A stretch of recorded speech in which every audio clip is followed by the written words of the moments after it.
Donc ici, on va continuer sur l'unité 4, et puis sur la leçon 16, transformation des paraboles. Alors, regardons de quoi s'agit-il. Alors, ici, j'ai un certain nombre de paraboles, et on a dit une parabole, c'est quoi au fond? C'est le graphique d'une fonction quadratique. Donc c'est ça une parabole. Maintenant, je vais numéroter un petit peu ces paraboles. Ça, je la numérote 1. Je vais mettre ça, c'est la parabole 1. Ça, c'est la parabole 2. Je numéroterai ça, c'est 3. Celle-là, c'est la parabole 4. Celle-là, la parabole 5. Et celle-là, la parabole 6. Alors, on regarde les paraboles, elles sont dispersées, elles sont de différentes grandeurs et de différentes formes. Mais quel est le lien entre toutes ces paraboles? Eh bien, en fait, le lien entre toutes ces paraboles, c'est que, en fait, on n'a besoin que d'une seule pour trouver toutes les autres. Par exemple, je vais prendre la parabole 1. Je vais prendre cette parabole 1, c'est celle-là ici, et je vais la comparer avec la parabole 2. Si je la compare, c'est la parabole 1 tout simplement que je vais tasser, ou bien que je vais translacer, et voilà, des deux paraboles concordent. Ça veut dire la parabole 2, en fait, n'est que la translation de la parabole 1, parce que j'ai pris la même, tout simplement, je l'ai tassée, jusqu'à ce que j'y arrive. Donc, qu'est-ce que je peux faire subir aux paraboles? Une translation, c'est ce qu'on appelle les transformations géométriques. Alors, je vais écrire ici, transformation géométrique des paraboles.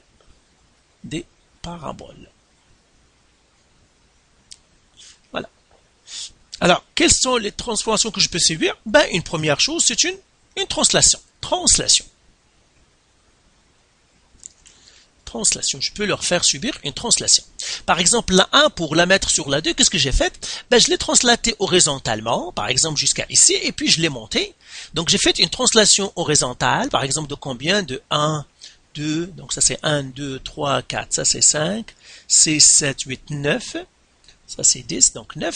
Donc je suis parti translation, donc là par exemple j'ai fait une translation horizontale, je mettrai TH égale à 9, et je l'ai monté, je suis monté de combien? 1, 2, 3, 3, à peu près 6, donc et après j'ai fait une translation verticale de 3,66 par exemple, 2 tiers.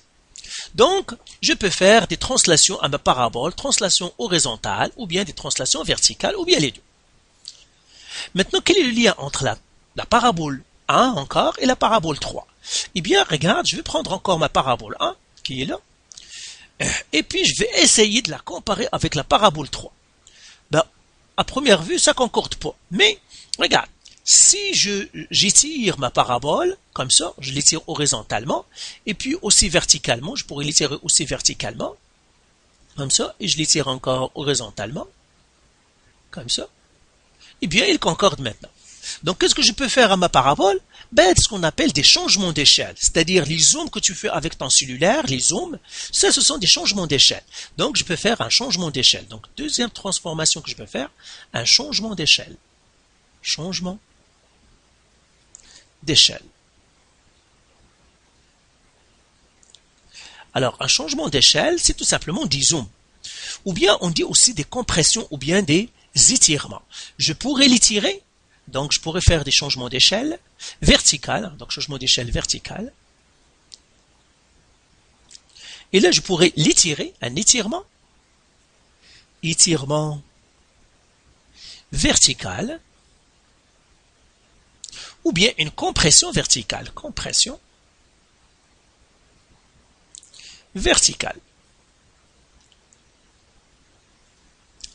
ici. Donc, ma parabole, je pourrais lui faire subir ces transformations-là. Si je la reprends maintenant, ma parabole, je pourrais l'étirer verticalement quand je l'ai faite, et puis je pourrais la comprimer aussi en faisant comme ça. Voilà, je la comprime, tu vois, c'est-à-dire sa largeur augmente. Maintenant, je vais comparer encore ma parabole avec celle du 4. Alors, encore une fois, la parabole A, je pourrais la comparer avec la parabole 4, tout simplement. Maintenant, je pourrais faire encore un étirement vertical, plus je l'étire, et puis là, tout simplement, je pourrais la comprimer encore comme ça, pour y arriver. Je l'étire, comme ça, je l'étire de l'autre côté aussi, je l'étire encore, et voilà, ils sont parfaitement conformes une sur l'autre, donc je pourrais lui faire subir comme je viens de dire, un changement d'échelle, soit avec un étirement vertical, soit une compression verticale. qu'est-ce que je peux faire aussi à ma parabole? Eh bien, tout simplement, on va comparer maintenant notre parabole 1 avec la parabole 5. Eh bien, la parabole 1 et la parabole 5 sont complètement pareilles. Seulement, on a inversé, c'est-à-dire, c'est comme un bol, comme ça. Tu l'as renversé de l'autre côté, comme ça, c'est tout, hein, sur une table. Eh bien, c'est la même chose, et ça, on dit, on a fait subir à notre parabole une réflexion. Pourquoi? Parce que si tu prends l'axe des X comme ça, comme un miroir, eh bien, je vois que lui, il a été réfléchi, c'est une réflexion, hein, j'ai retourné la parabole par rapport à l'axe des X. Donc, la parabole 1 et la parabole 5 sont complètement pareilles, seulement, j'ai inversé l'ouverture de la parabole. Et ça, on l'appelle une réflexion par rapport à l'axe des X. Donc, je peux lui faire servir une réflexion par rapport à l'axe des X.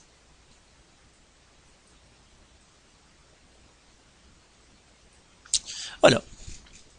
Donc, la même chose ici, la parabole 1, par exemple, quel est le lien entre la parabole 1 et la parabole 6? Eh bien, la parabole 1, on lui a fait subir une réflexion, ça veut dire on l'a retournée.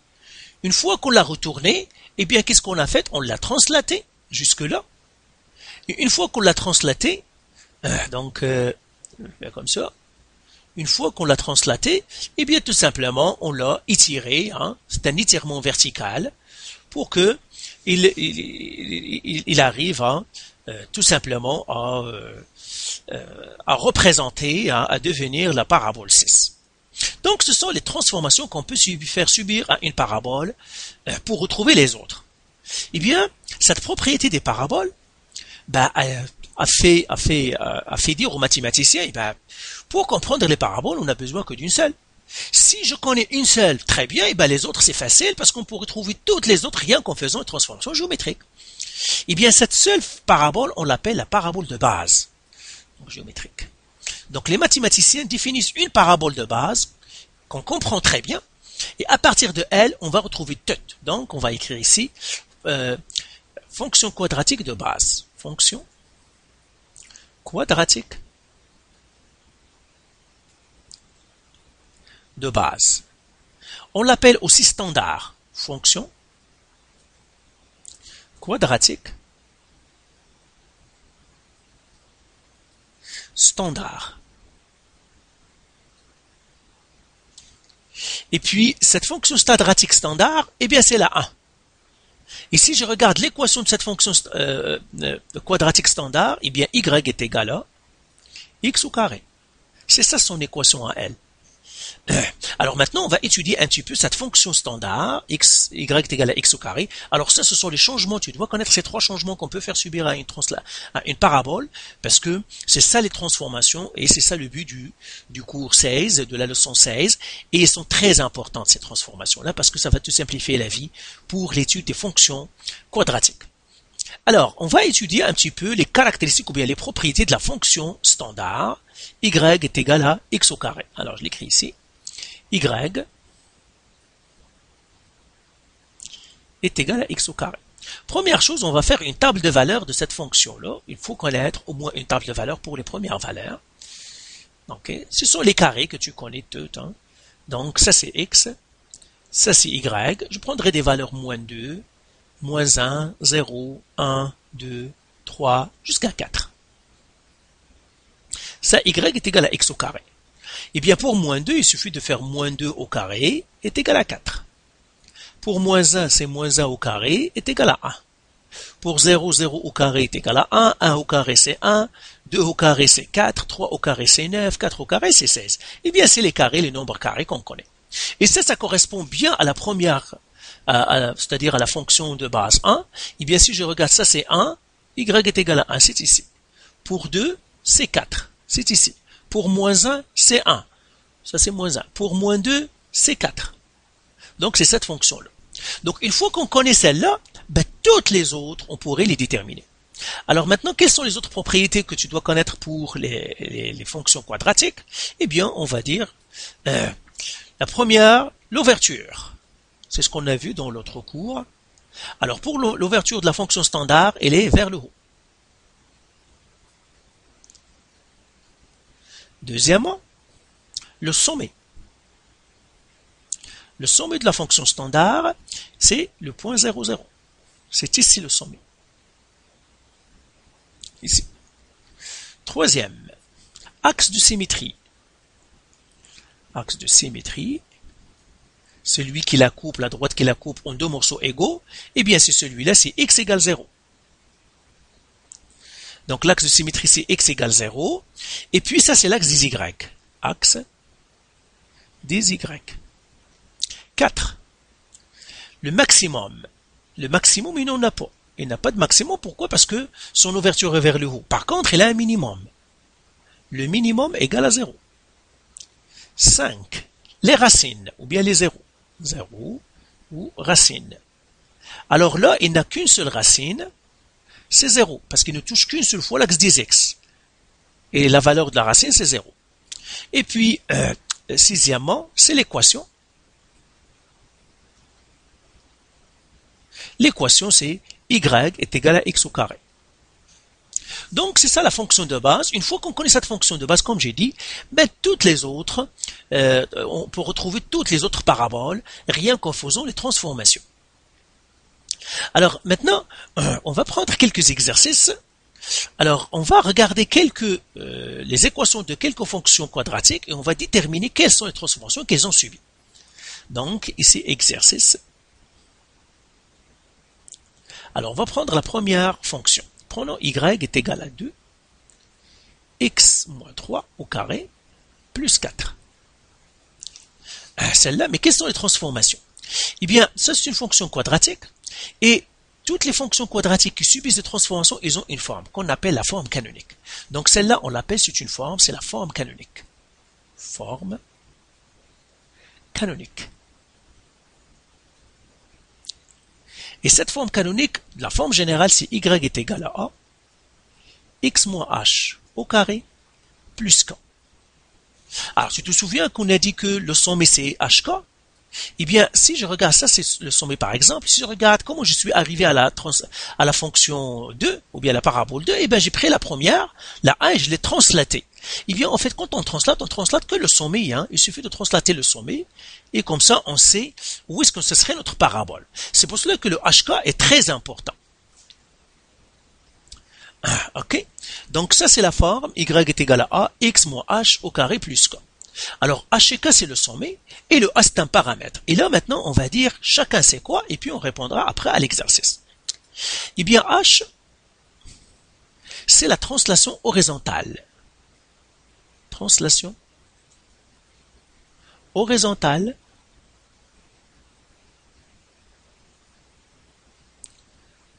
de h unité. Donc quand je vois le h, ça me donne la translation horizontale parce que le h est toujours avec le x. K maintenant.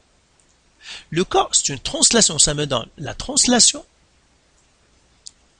verticale de k unité. Maintenant le a. Eh bien ça dépend. Valeur absolue de a, donc on prend la valeur absolue de a. Si valeur absolue de a est plus grand que a, eh bien c'est un changement d'échelle. Changement d'échelle vertical. Et puisque la valeur absolue de a est plus grand que 1, eh bien on dit c'est un étirement. Étirement vertical de rapport valeur absolue de a. Maintenant, qu'est-ce que ça veut dire la valeur absolue de a? On met des barres comme ça, valeur absolue, c'est tout simplement pour dire si le a est négatif, on oublie le moins. Par exemple, a est égal à moins 4. La valeur absolue, la valeur de a, la valeur absolue, ça veut dire sans tenir compte du moins, c'est 4. Donc là, par exemple, c'est 4. C'est ça ce qu'on met par valeur absolue, pour dire si le a est négatif, on ne prend que la valeur, on oublie le moins. C'est ça ce que ça veut dire la valeur absolue. Mais si le a n'est pas négatif, par exemple a est égal à 6, et bien la valeur absolue de a est égale à 6. Ça va rester 6. C'est la valeur de a. Maintenant, si la valeur absolue de a est inférieure à a, et bien là encore c'est un changement d'échelle. C'est un changement d'échelle verticale. Seulement cette fois-ci, c'est une compression. C'est une compression verticale de rapport A. Donc, voilà ce qu'on peut faire subir à notre parabole. Mais il y a une dernière. Alors, je le mets ici. Maintenant, c'est la réflexion. Donc, si A est négatif, si A négatif, eh bien, donc je vais mettre ici A est négatif, plutôt que ça. A négatif. Eh bien, ça veut dire quoi? Ça veut dire c'est une réflexion selon l'axe des x. Donc c'est ça la transformation. Alors prends-les, écris-les quelque part dans ton carnet ou bien dans ton cahier de documents ou ton cahier de notes. Et moi je vais les effacer, comme ça. Tu pourras jouer la vidéo pour les retrouver. Eh bien moi je vais les effacer. De toute façon on va le rappeler. Alors maintenant on revient à notre exercice. Alors, l'exercice maintenant, c'est y est égal à 2, x moins 3 au carré plus 4. Et je veux savoir quelles sont les transformations qu'on a fait subir à la fonction de base y est égal à x. La fonction de base, c'est y est égal à x au carré. Qu'est-ce qu'on a fait subir à celle-là pour arriver à celle-là? Eh bien, je vais réécrire ma fonction y est égal à 2, x moins 3 au carré plus 4. Eh bien, première chose, je dois sortir mes paramètres a égale, h égale, k égale. Ce sont toujours les trois paramètres qu'on doit utiliser pour savoir notre parabole, quelles sont les transformations qu'elle a subies. C'est toujours les quatre paramètres. Alors, je vais la comparer avec la formule ou bien l'équation générale. Eh bien, le A, c'est 2. Le H, c'est toujours le contraire, c'est le H, regarde, x moins H. Eh bien, le H, c'est toujours avec le x entre parenthèses. Si le x, s'il n'y a pas de parenthèse, c'est que H est égal à 0. Hein. Donc ici, et le H est toujours menteur. Je vois moins 3, ça veut dire le H est 3. On dit que le H est menteur. Pourquoi? Parce que lui, il apparaît moins 3. C'est toujours le contraire de ce qui paraît. K, c'est 4. Eh bien, une fois que j'ai sorti mes paramètres A, H, K, maintenant, je peux trouver les transformations. Donc, j'écris ici transformation. Quelles sont les transformations? Maintenant, je peux les donner. Transformation.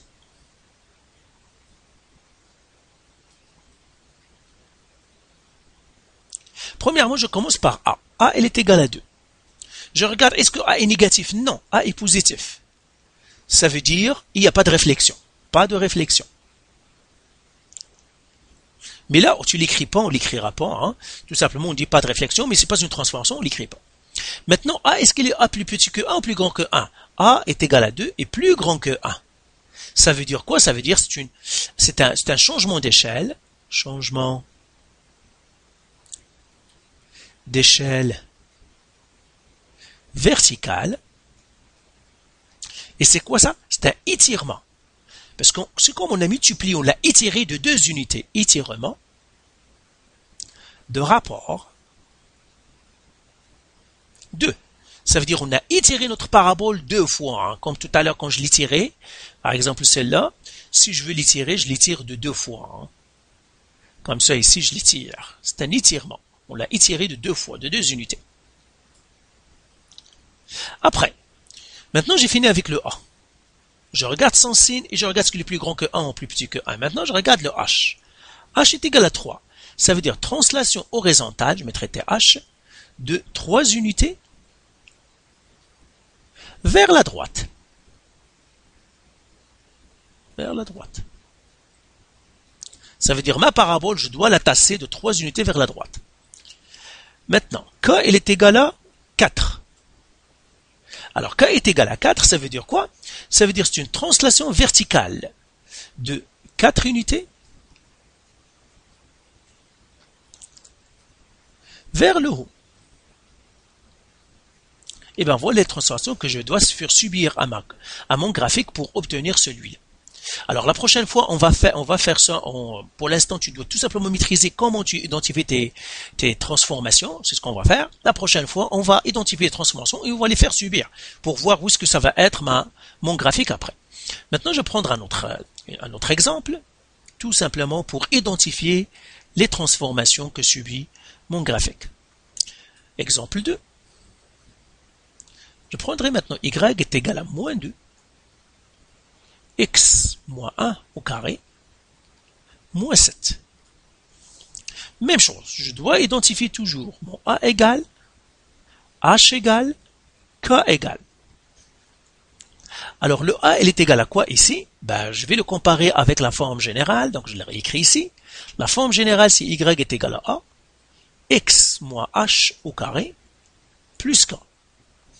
Alors le a, bien sûr, c'est moins 2, parce que c'est le moins 2 à côté du x au carré, ou bien à côté de la parenthèse. Le h est mentaire, donc il me paraît moins 1, ça veut dire c'est 1. Et puis le k, il est honnête. Moins 7, il va me dire que c'est moins 7. Alors maintenant, là, je fais les transformations. J'écris ici, transformation, et je dois les identifier une à une. Transformation. Alors la première transformation, c'est a est égal à moins 2. Alors a est négatif. Négatif, ça veut dire réflexion. Donc mon graphique de la fonction de base, je dois la réfléchir, ça veut dire réflexion selon l'axe des x. C'est-à-dire je dois la retourner. Après, a maintenant, la valeur absolue de a, elle est égale à 2. Ça veut dire que j'oublie maintenant le moins. Plus grand que 1, ça veut dire changement d'échelle. Changement d'échelle verticale. Et ce changement d'échelle, c'est quoi? C'est un étirement vertical de rapport. Encore une fois 2, c'est une coïncidence tout simplement. On aurait pu le faire 3 ou mais c'est ça. Maintenant, j'ai fini avec le A. Maintenant, je vais regarder le H. Le H, c'est 1. Ça veut dire translation horizontale de une unité vers la droite.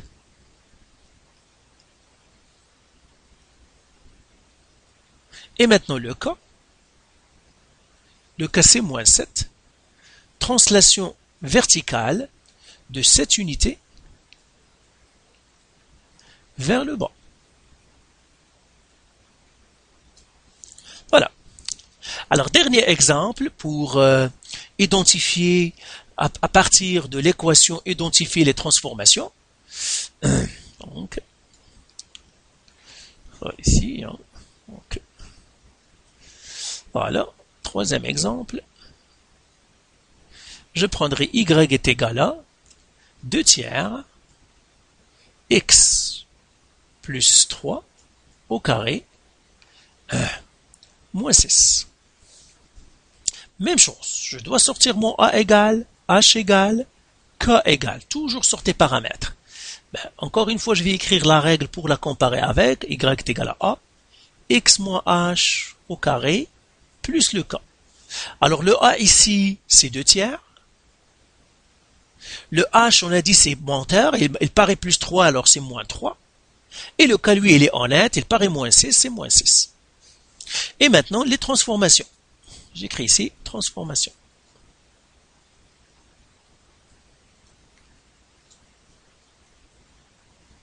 Alors ici, le A, il est égal à 2 tiers, il est positif, donc il n'y a pas de réflexion.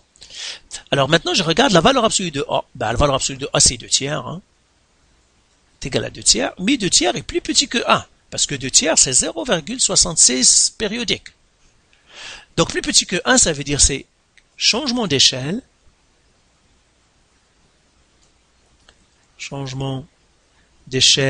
verticale, et c'est une compression de rapport 2 tiers. C'est comme si je l'ai comprimé, donc c'est comme si je prends cette parabole-là. J'essaie de la voir. Là, et je la comprime. C'est une compression verticale.